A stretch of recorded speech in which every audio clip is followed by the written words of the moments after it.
You've got to have your business processes in order. If you have bad business processes now and you put an ERP in place, it does not fix your bad business processes.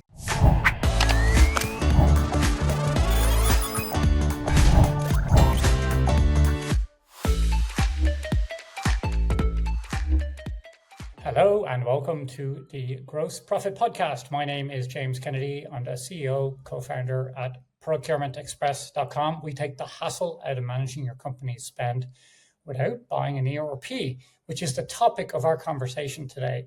Some people out there love to rag on ERPs, and I have to admit, I am one of them. There's a famous stat that 75% of ERP implementations don't achieve the business outcomes they were set out with. And of course, I love to sing that to the rooftops because I pride myself as being an alternative. And it could be that you were listening to this and maybe an ERP has tried to kill your business with a messed up implementation. But it doesn't need to be that way, or so our today's guest might say. Kerry Peters from Your New View is going to tell us how she has built a successful fractional CFO business around people's, I'm not going to say their failed implementations, but around making sure that people do not fail with their implementations.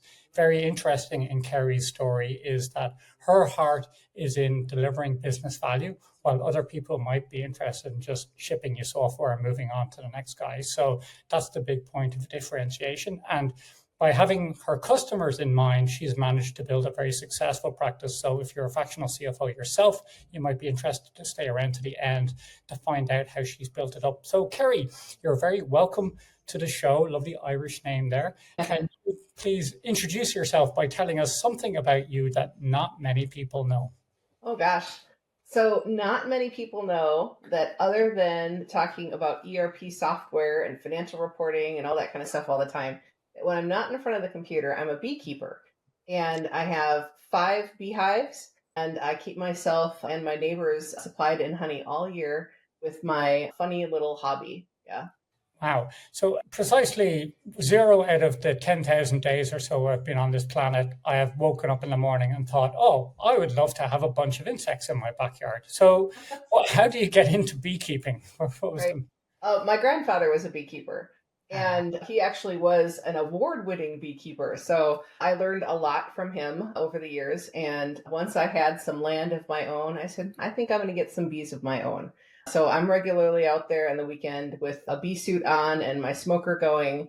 And it's a lovely, quiet time to just commune with the bees and observe all of their cool communal behavior on how they maintain their encapsulated society in my backyard. They're fascinating little creatures, and I learn all kinds of things from them all the time. Very interesting. Have you ever been stung, or is that part of comes to the territory? Definitely. Yeah, it's part of the thing. As long as you can get through a day without being stung on the face, you're in good shape. You're that's really. why you wear a veil, right? But I can take a sting on the hand or the arm anytime now. It doesn't even bother me anymore. Oh my God, you're not really selling the sizzle here. I was almost with you there while you were talking. Now I'm like, no, Keeping this is not for everybody. Yeah, it's a little bit of a masochistic kind of hobby, I would say. But the honey is so wonderful. And when you turn it into things like mead and all that kind of stuff, then you have beautiful honey things. In fact, one of my favorite things to make with honey is you take a bunch of honey comb that you've harvested out of the hive and you soak it in whiskey and you let it sit for a couple of weeks. And then you bottle it, and it makes the most wonderful, thick whiskey to drink in the wintertime. Okay, you kind of got me back again now, and now I'm interested.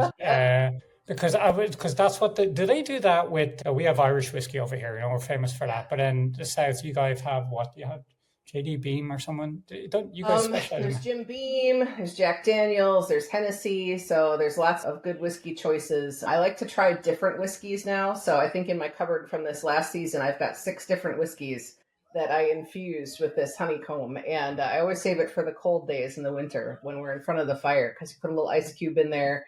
And something about the honeycomb and the wax just makes it just entirely different than just putting a little bit of honey in your whiskey. Yeah. Oh, okay, well, I'll let you into a little secret. It has been known that guests of the Gross Profit Podcast receive a bottle of Irish whiskey randomly in the post afterwards. So if you do, I expect to get it, hear how it goes with honey. Sounds like sacrilege on the one hand, but I'm curious on the other hand. So yeah. Okay, so tell me, do you think being a beekeeper has given you, or have you learned anything from that you can apply? Because there's obviously straight away, there's the masochism, like implementing ERPs and being a masochist. That sounds Yes, straight off the bat. But is right? there anything else you've learned that, you apply in your business life from your hobby? Oh, I tell you, there's a direct correlation with having established processes and how your business runs. These are very Wow. regimented in exactly how they run their schedule and how they do their processes. And they have a very interesting life cycle. Everybody has a certain job for certain days, and everybody knows what job they're going to have next and how to hand off the job before. So if you think about good succession planning and good processes, they just run it naturally. And bees only live for about 45 days. So you think about it, bees have 7 different jobs in about 45 days, and they just know what it is. If businesses could get that organized with how we do things, who knew what we could do with that? Wow. Yeah. Okay. All right. So I'm thinking of turning off my entire staff every 45 days. But the queen lives, right? She keeps going. Queen, yep, the queen lives for a couple of years and she's the continuity. Uh-huh. Yep. Very interesting. Okay, well, we won't dive into that too much further. I'll get in trouble with my team. So you listen. You don't get to wander onto the Gross Profit podcast without being pretty hotshot, right? So I'd like you to tell me about how you got credentialed and how you rose to the ranks of a fractional CFO. Where did you Yeah. start off, and how did it start, and how's it going? Let's put it that Yeah. way. So, gosh, how did it start? So, ages and ages ago, I started out with a degree of biology. And I realized that I'm sure that links in with the honeybees somewhere. And I realized that I couldn't make enough money and it wasn't interesting enough for me to have a career from. So, I went and I got my MBA and started working in accounting because I figured that anybody who knew stuff about finance could do well in business at some point, right? If you had that Mhm. good foundational base of finance. Eventually, I got my master's of accounting and financial management. So, after accumulating a couple of degrees and a whole bunch of work experience, I found that I had worked for 15 years as a corporate controller. So, I started as an end user, just running the accounting department for different companies. And then I worked for a Microsoft partner for a while doing implementations. And the thing that I learned from all of that is I really enjoyed business process and training. And my co founder, Kim, and I founded New View Strategies. And our purpose was to help people to understand how they could do more with the ERP solutions that they'd already purchased. So, how could we help them with training? How could we help them with business process improvement to make their implementation of that software more successful? Because we found that so many companies, paid for this implementation, went through this painful process. Some of them were Mhm. successful, some of them were not, but all of them were severely underutilized, where people were only using, a lot of people say 15, 20% of their software. And we said, that's ridiculous. You have all these capabilities. And if you just knew how, if you had some guidance on how to do better with business process and have some training so that you could retain that information, that you could do better. So that's what we've based our business on. And we've had a blast doing that with helping companies to just improve their processes and do a lot more with their ERP software than they ever thought of in the beginning. Very good. So I have a note here in our prep that says MBA SM. Ask about Mm-hmm. this. So I better ask about it. No, it's the 2 master's degrees. So the MBA, everybody knows what an MBA is, but the MAFM, nobody ever knows what that is. That's a Master of Accounting and Financial Management. And I got those 2 degrees, I don't know, 10 years apart. I'm a lifelong learner and I really like to keep current on those skills and learn whatever new things are coming out there. So those have helped me to really stay current. And since then, I've taken some Microsoft, things as well. So I've passed the MB 800, which certifies me to be working with Microsoft Dynamics 365 Business Central. And I just keep learning as I go. And that's one of the benefits. I'm also a Microsoft MVP. There's so many additional opportunities for learning that I have through Microsoft to just Hmm. continue to hone my skill and make sure that I understand what's happening with the latest and greatest features of the software. In fact, just yesterday our company had a big event where we talked about how people could leverage the new release features that just came out in last month. That's always a lot of fun.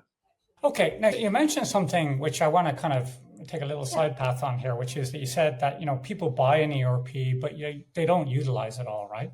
And it reminds me of a conversation. I had a customer, one of ours recently, one of my favorite customers, actually. They're a startup. They're doing battery R&D, right? So very cool. They get funded by ARPA, and they get, they're basically VC backed, and their whole thing is an R&D application.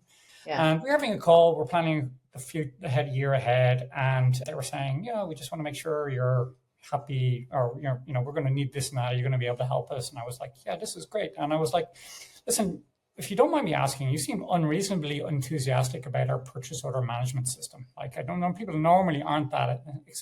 I'm just curious, like, you guys are doing very well. Shouldn't you go on to an ERP? Like, shouldn't you go get a Microsoft Dynamics or NetSuite or whatever?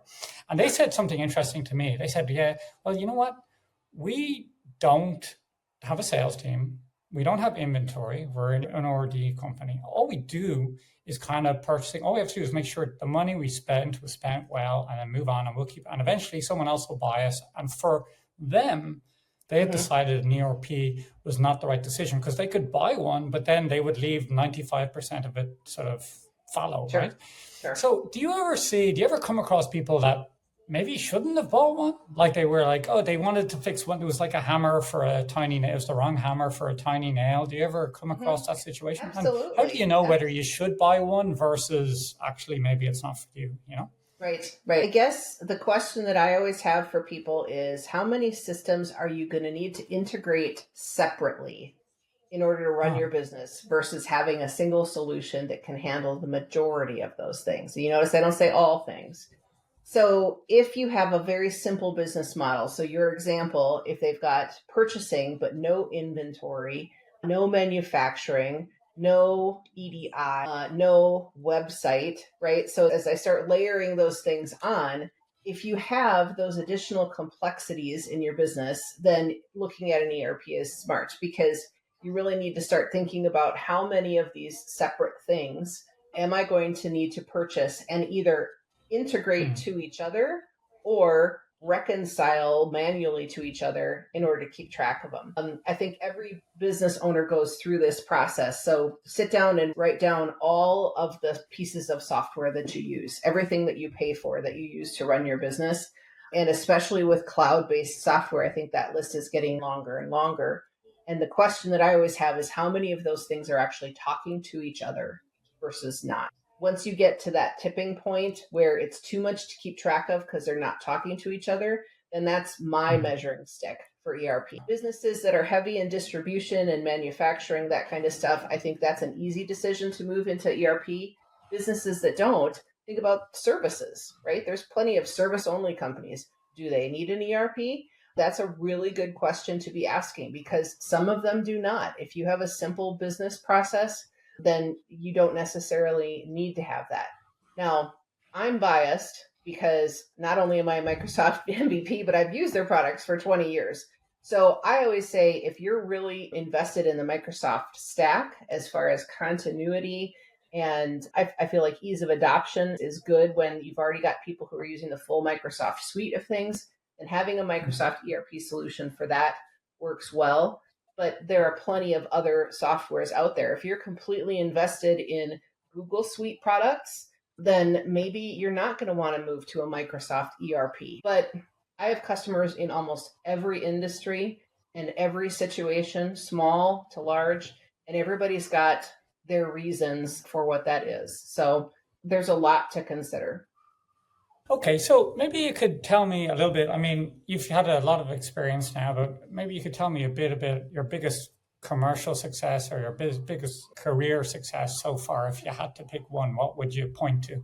Yeah, I would say that if I had to choose one accomplishment, it's probably that I've helped hundreds of companies at this point to figure out how to build financial statements in ways that they never thought possible. So a lot of people think that financial statements are super simple, that every software has them, that they come out of the box and it's no big deal. And I know that people can absolutely do things to make their financial statements sing and be able to tell the story of their financial performance through numbers with the right reporting. And I love being able to really sit down with a company and work with them on the ROI of investing some time into that. So I'll give you a quick example. I had one company that I worked with. They had 60 different companies. So they were in the oil and gas industry. And they had 5 or 6 accountants whose only job at month end was to consolidate all that information and roll it up into a finished report. And they were doing that manually, even though they had an ERP. They had an ERP system, and they would take all this information and dump it into Excel and spend days reconciling all of this information. So we showed them how to use their ERP system with using their features of consolidation. They cut that down to an 80% reduction of time and money in getting that done. And not only did they move their month-end close time from more than 2 weeks to about 2 days, but they reduced their cost of that by $200,000 to $300,000. So massive improvement for them to be able to not have that many people required to do that.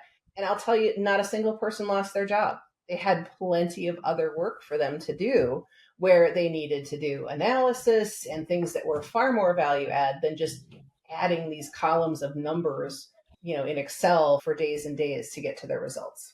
My aunt did, she's retired now, but she did payroll for 3,000 people every 2 weeks, right? Which would blow my mind. It was a very scary position. I mean, she's the most chill lady you'll ever meet. But she retired and she got a 2-day work job somewhere. And she went in to this company, distribution company based here in Ireland.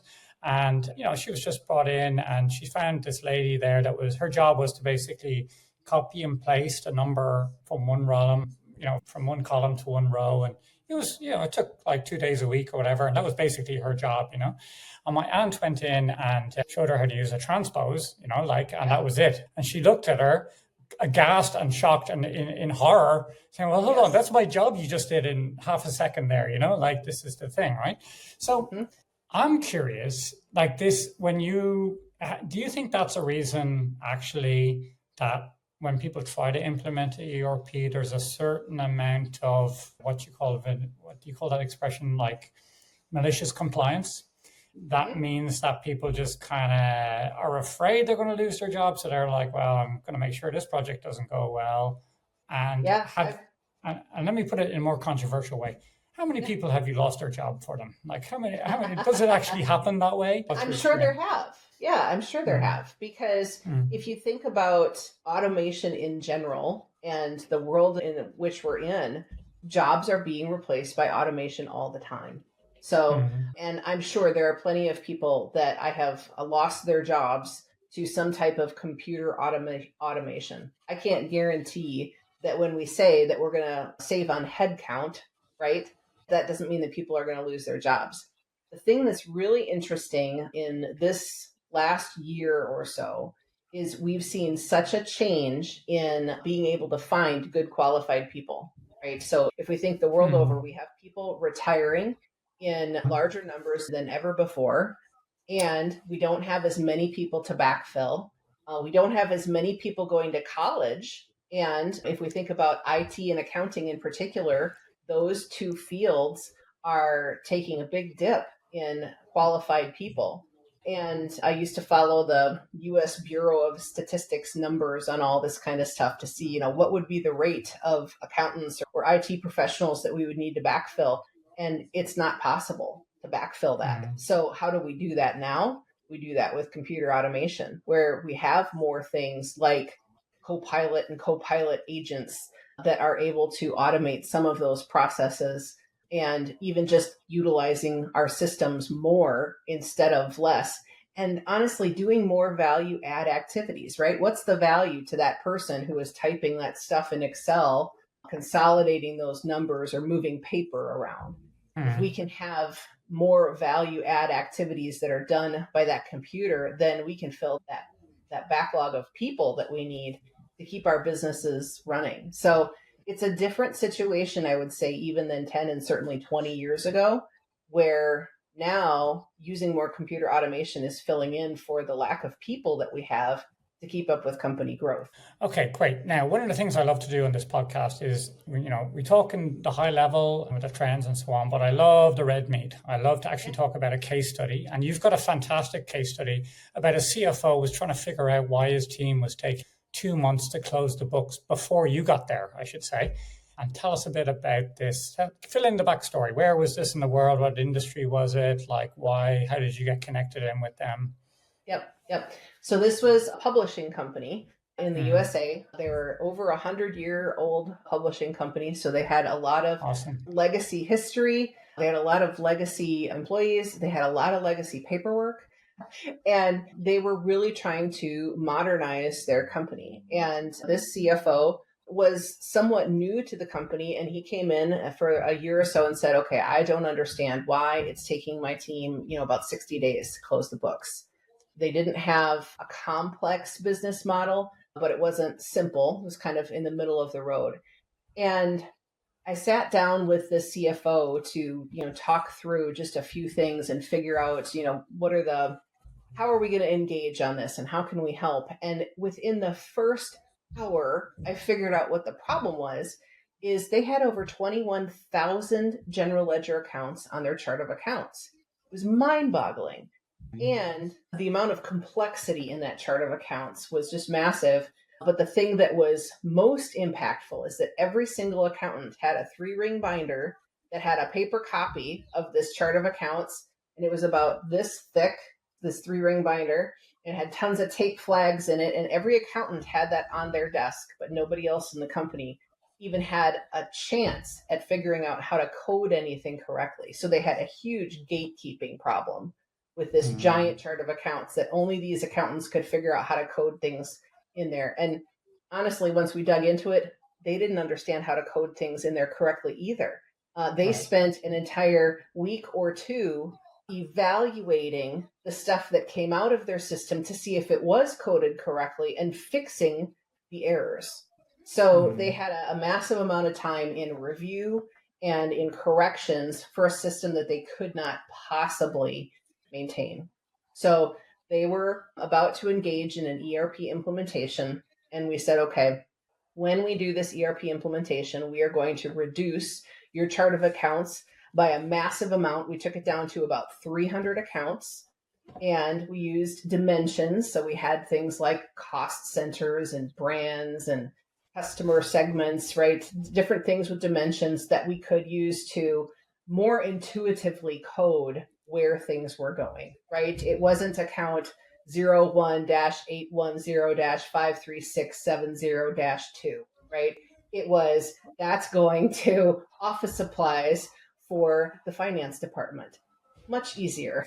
So, well, I have to butt in here because I have one of my favorite guests, Ben Delacuetas. He has a great expression which he got in college about implementing an ERP. And he said his lecturer told him that implementing an ERP was like pouring concrete around your business processes. And if they were inches away, it sounds like, from pouring concrete around those 3,000 codings, that would have gone and lived for another 100 years probably before the software went in. Yeah. Did you ever find out how they ended up with 21,000 accounts? That's nuts. And so it just devolved. So I asked them how long they had that chart of accounts and some of the history, because some of them had been there for, a few decades, and they could tell me the story. And they started out with, pretty long chart of accounts to begin with. But every time they had a business process change, something big like acquiring other businesses or starting to use departmental accounting or starting to use project accounting, then they added on to their chart of accounts. And they just kept adding more layers of complexity to it year after year, and never contracting and never bringing it back and never making it more simple. So the interesting thing is that with the ERP system, they could have a nice natural account number for their base accounts, and they could expand or contract with the use of dimensions. That's what Dynamics calls them, as they needed to. So I worked with them for, I want to say, about a decade on and off with different things. And we started out with maybe 2 or 3 dimensions, and then we expanded a couple, and then we took a couple back because they weren't valuable anymore. So there was some flexibility that the ERP system gave them that they didn't have with what they had before, which was incredibly static. And there are a number of outcomes that were great, but the best outcome that came out of that was the financial reporting and really operational and managerial reporting that came out of that change in the chart of accounts, because they were able to get information, first of all, faster, right? Remember, it was taking them 60 days. Once they got their reports, there was nothing they could do to change what was happening because it had already happened. After about a year's time, they got down to closing their month end in 3 days. And they set that as a measurable goal. They just said, how are we going to do this? And it took them about a year to contract all those different business processes into a much shorter time frame. It meant that they took advantage of more automation, that they did more things ahead of time. They did things in smaller increments. So things like reconciling their bank account daily instead of waiting for the end of the month to reconcile the bank account. All those things made that possible. And when they got those reports on day 3, they could make a change that month based off of what they saw. So it was truly actionable change that allowed them to change behavior and change the financial results of their company. And that's the stuff that I just get excited about helping customers with, because they were able to make change in leaps and bounds. And they suddenly had people interested in the financial reports because they could actually do something about it instead of just being like, oh, well, that's nice. Let's see if we can hope to continue doing that going forward.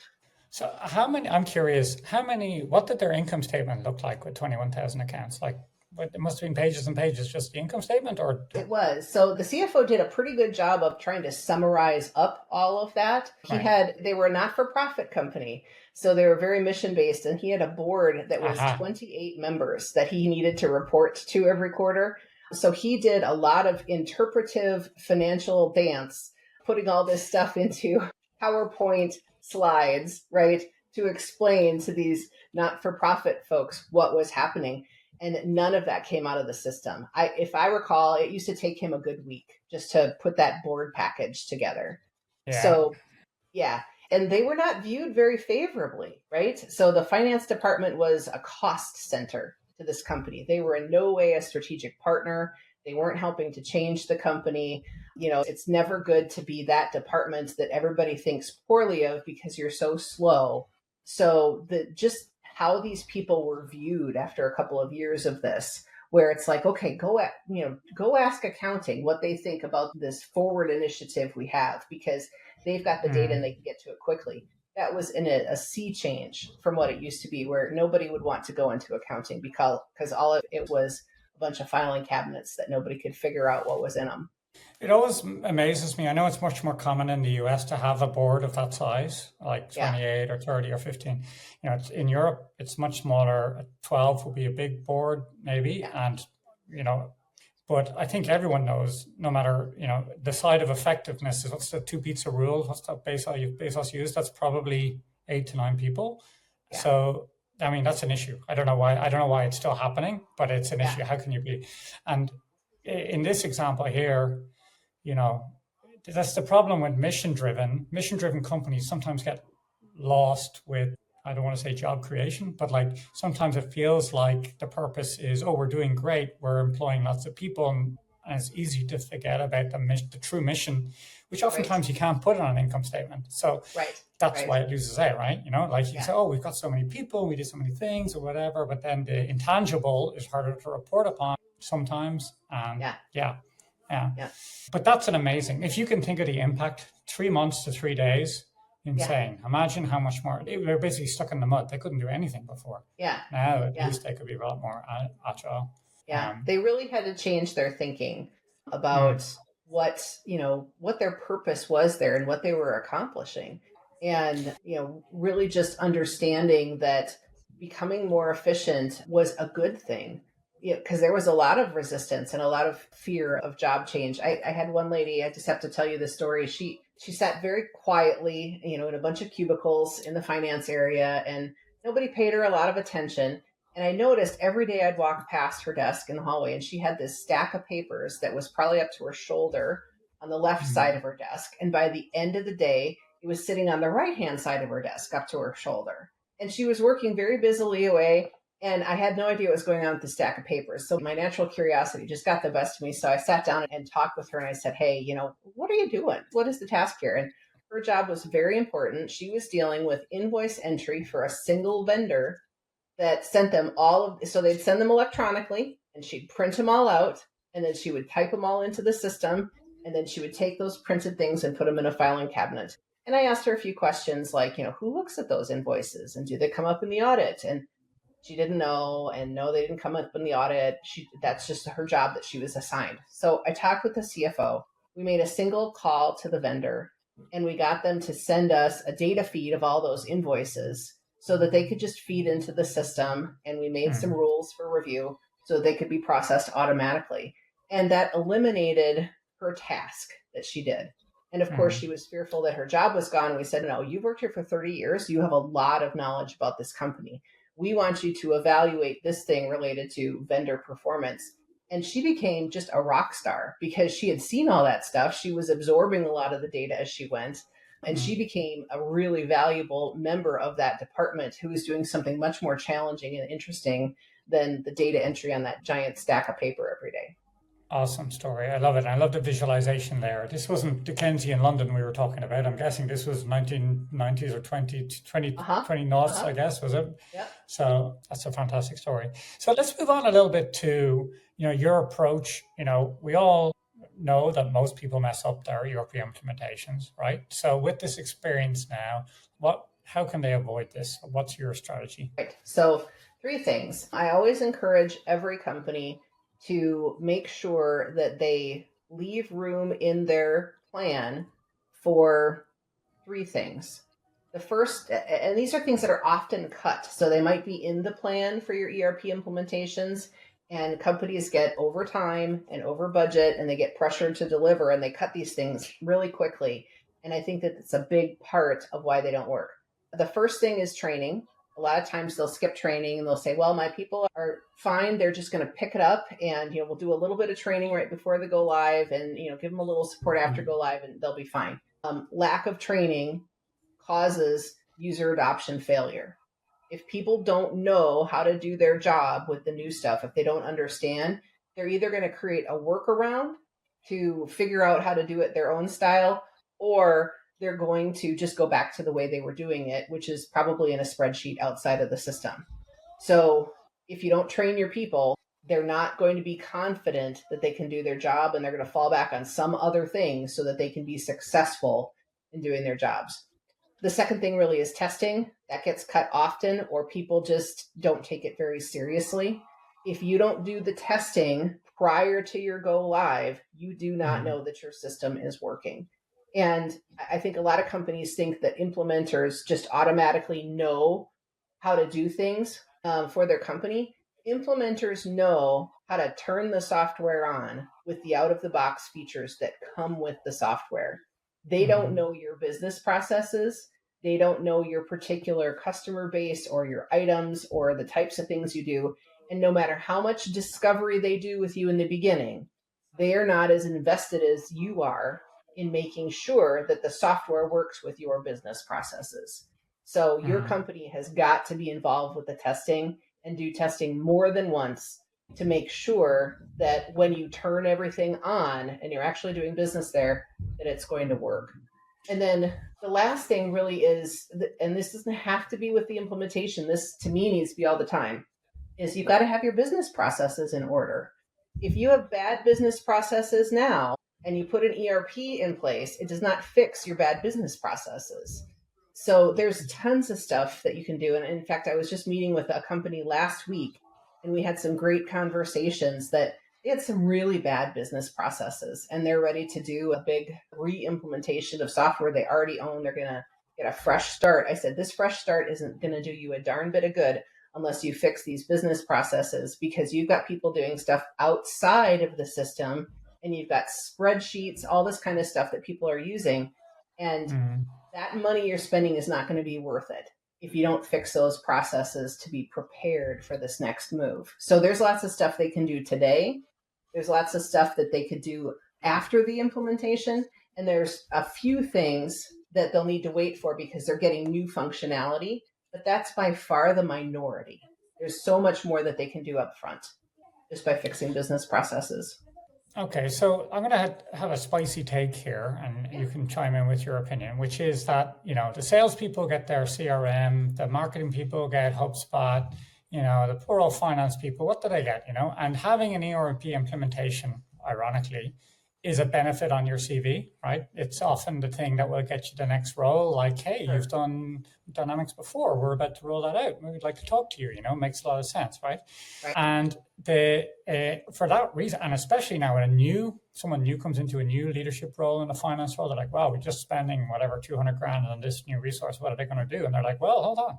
Let's spend another 300 grand on software, and then you'll really feel clever about it, right? So how much, have you ever seen, is that unfair? How much ego is involved in people wanting to just be a grown-up business and have an ERP and have all these consultants come in and bring them to lunch? And is that unfair? Yeah.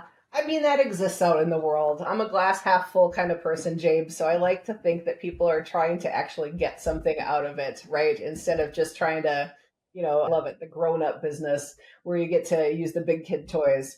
Of course you want the bulldozer instead of the plastic shovel in the sandbox, right? So explain that. What's that mean? Yeah, it's more fun to have the bulldozer with all of the big controls and the motors than sitting there in the sandbox with your plastic shovel, right?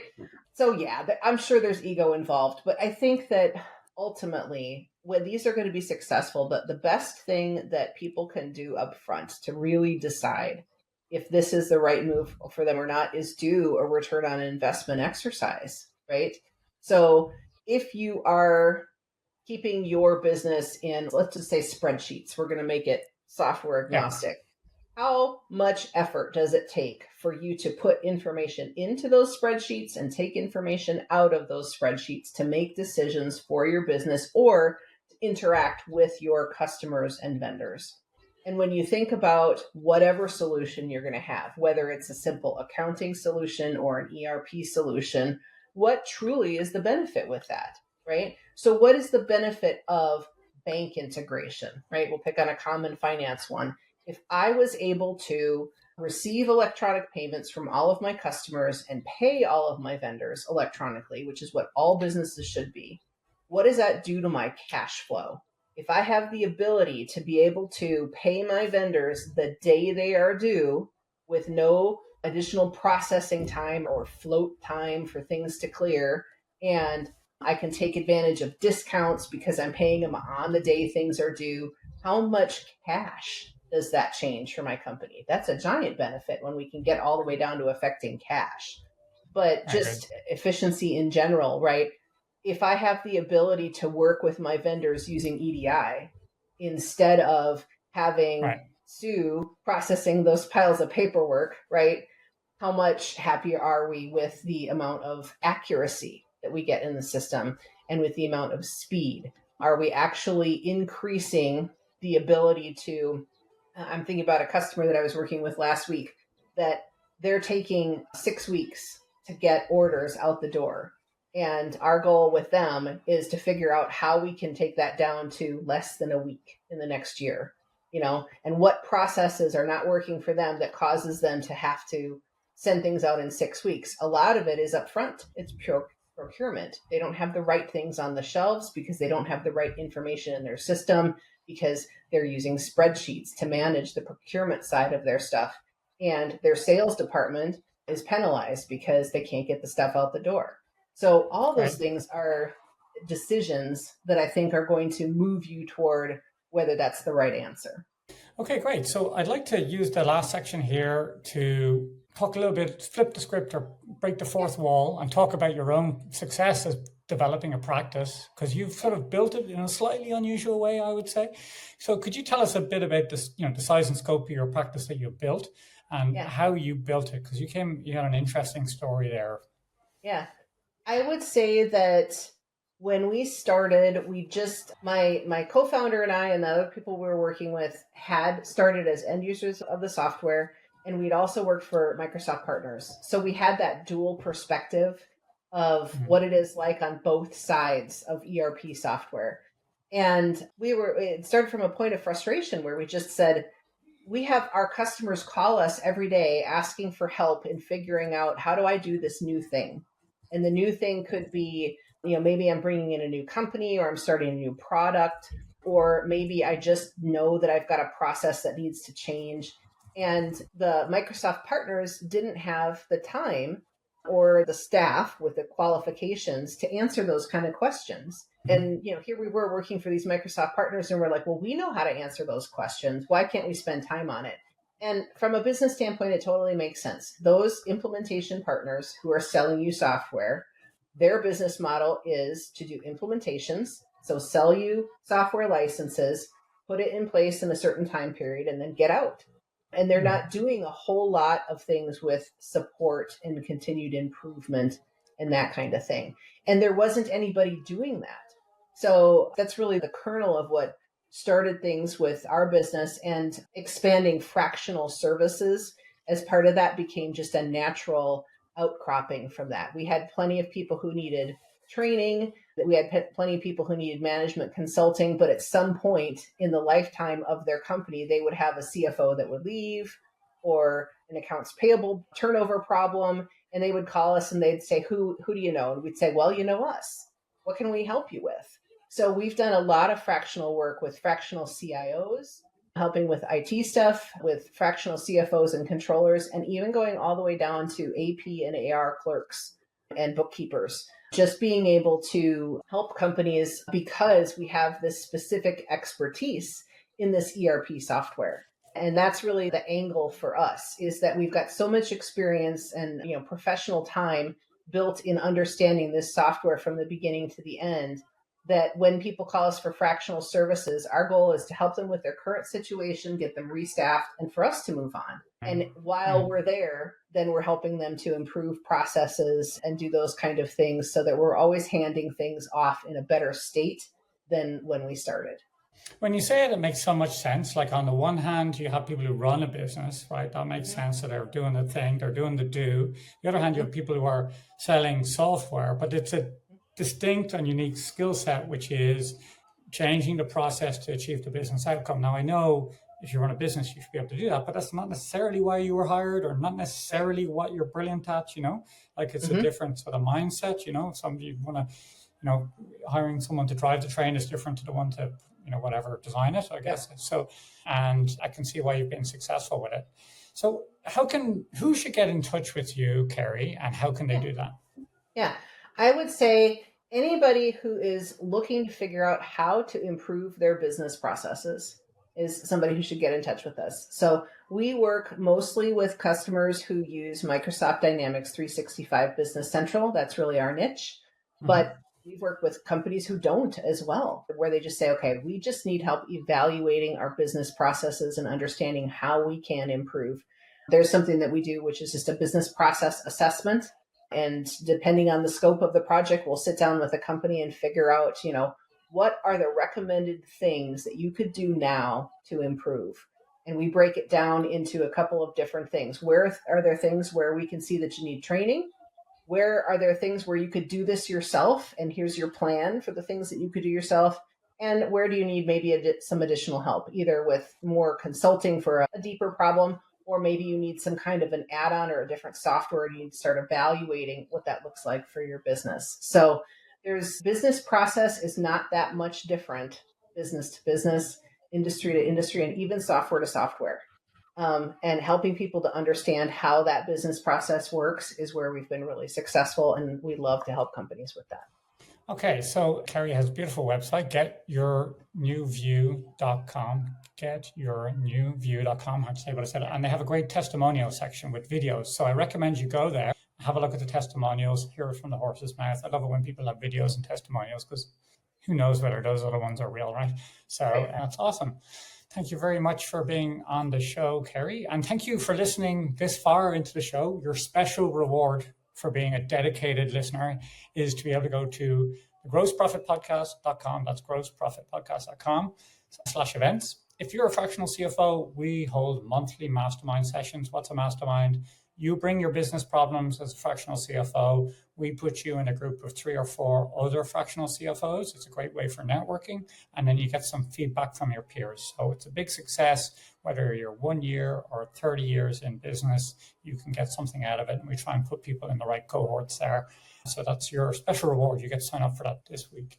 So, and that's it. Thanks, Kerry. It's been fun. Yeah, absolutely a pleasure to be here, James. Thanks for inviting me.